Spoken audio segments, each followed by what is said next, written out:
તો ફ્રેન્ડ, જય દ્વારકાધીશ, રાધે રાધે। આજે આપણે બનાવશું મસાલા પુલાવ। તેના માટે મેં અહીંયા ગાજર આવી રીતે સુધારી લીધા છે, અને એક વાટકી કોબી, એક ડુંગળી સુધારી હતી, અને લીલા મરચાંની આવી રીતે લાંબી શીર સુધારી હતી, અને વટાણા, અને એક વાટકી ચોખા, અને એક ટમેટું સુધાર્યું હતું, અને લસણ લીધું હતું, તેને પણ આવી રીતે સુધારીને, અને લાલ મરચાં, તમાલપત્ર, લવિંગ, તીખા, બાદિયા અને એલસી લીધી હતી। અને હવે એક કડાઈમાં આપણે 2 ચમચી ઘી ઉમેરશું, અને બાસમતી ચોખા જે લીધા છે તેને ધોઈ સાફ કરી 10 મિનિટ માટે પલાળી દેવાના। હવે આપણું ઘી પણ ગરમ થઈ ગયું છે, તેમાં થોડીક આપણે હિંગ ઉમેરી દઈશું, અને જીરું, મીઠા લીમડાના પાન ઉમેરી દઈશું, અને સૂકા મરચાં, અને જે આપણે ખડા મસાલા બધા હતા તે તમાલપત્રની બધું ઉમેરી દઈશું, તેને પણ આ મિક્સ કરી લેશું। અને આ પુલાવ તમે એકવાર બનાવજો ઠંડીમાં, બહુ સરસ લાગશે। તો આની સાથે દહીં ને એવું હોય ને તોય બહુ સરસ લાગે। હવે તેમાં આપણે ડુંગળી ઉમેરી દઈશું, અને લીલા મરચાંની જે કટકી કરી હતી તે ઉમેરી દઈશું। આમાં લાલ મરચું નથી ઉમેરવાનું, એટલે લીલા મરચાં થોડાક વધારે તમે જે તીખું ખાતા હોય એ પ્રમાણે લેવાનું। આ પુલાવ તમે એકવાર ટ્રાય કરજો, બહુ સરસ લાગશે। અને ટમેટાં ઉમેરી દઈશું,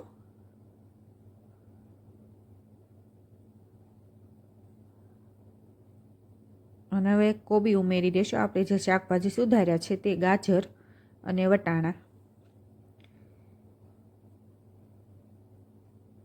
તે બધું આપણે મિક્સ કરી લઈશું, અને સ્વાદ પ્રમાણે આપણે એમાં મીઠું ઉમેરી દઈશું,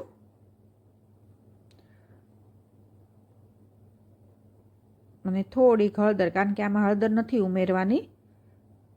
આમાં જે આપણે ગરમ મસાલો લઈશું ને તેનો જ કલરને આપણે બનાવવાના છે, અને ગરમ મસાલો તમે પાવભાજી હોય તો એ પણ ઉમેરી શકો।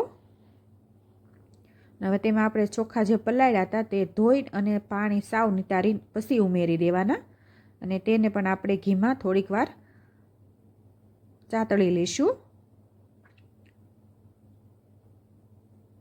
આવી રીતે।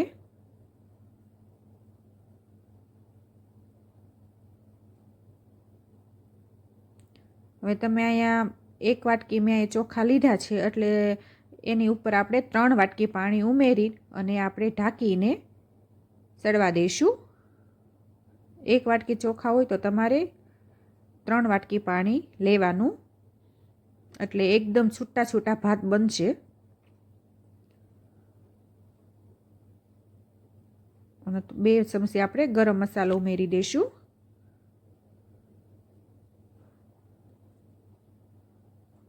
એને પણ મિક્સ કરી લઈશું,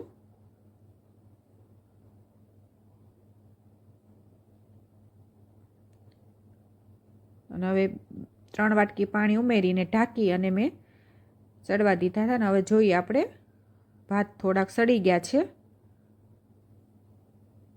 જો તમે બન્યા છે ને છૂટા છૂટા। હજી થોડુંક પાણીની જરૂર મારે આમાં પડી છે, ને ફરીને આપણે ઢાંકીને સડવા દઈશું।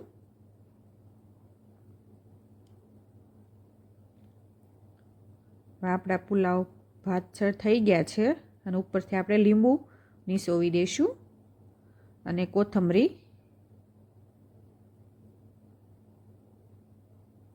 સુગંધ પણ સરસ આવે છે, અને બન્યા છે સરસ છૂટા છૂટા એકદમ।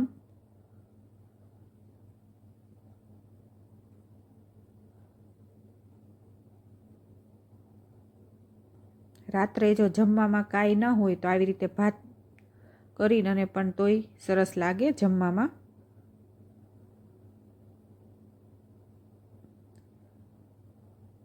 અને પુલાવ આપણા તૈયાર છે, જુઓ તમે, સરસ બન્યા છે છૂટા છૂટા એકદમ।